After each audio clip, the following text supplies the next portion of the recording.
I feel like back in the day, before the internet was around, there was a lot more like grassroots activism.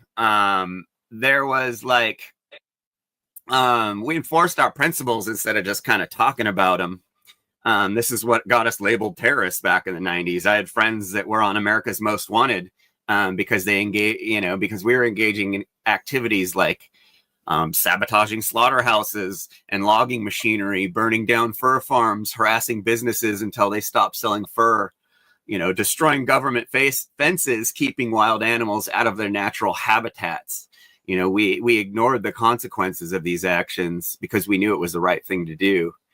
For example, like, yeah, I know these guys up in Northern California that are these awesome activists, and they're bringing awareness to the Thule elk that are dying out in Northern California because of all the cattle grazing.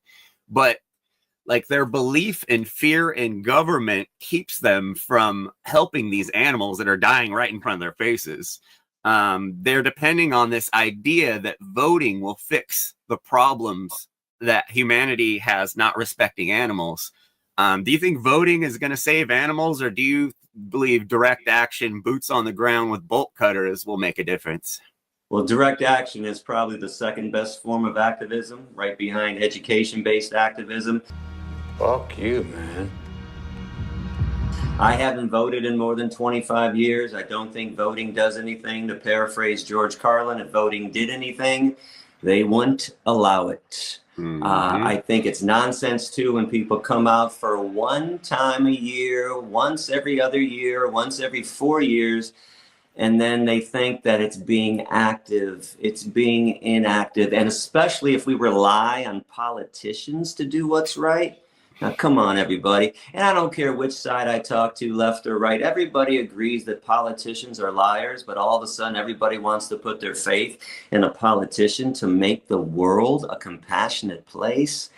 Not going to happen that way. It falls on the activists and it falls on society. So when the activists convert the masses and the masses don't want to take part in injustice, then the corporations will change. It's supply and demand. Corporations work on money, and you can only make it unprofitable when you stop buying and supporting the products that they're producing.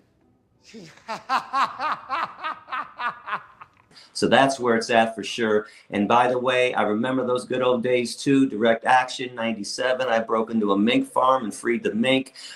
Just the consequences are severe. You mentioned a lot of people now are afraid. I will say this.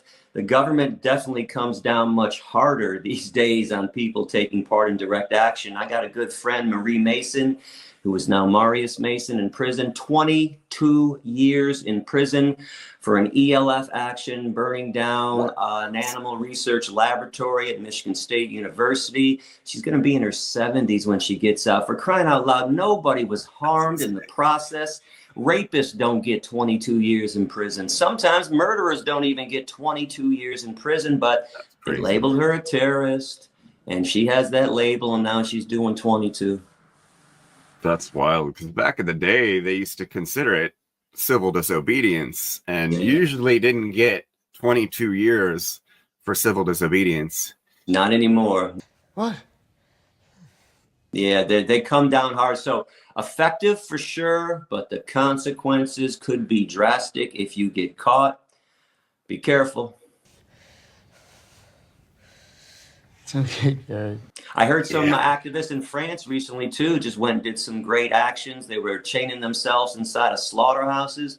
I always loved action like that. Really, it's putting your freedom on the line, which is what I used to do, which is what we all have done before, or something that we all should do. I've always been willing to give my freedom and my life for the animals. That's how much I respect them, and that's how much I respect all the ALF and ELF activists out there putting their lives on the line too.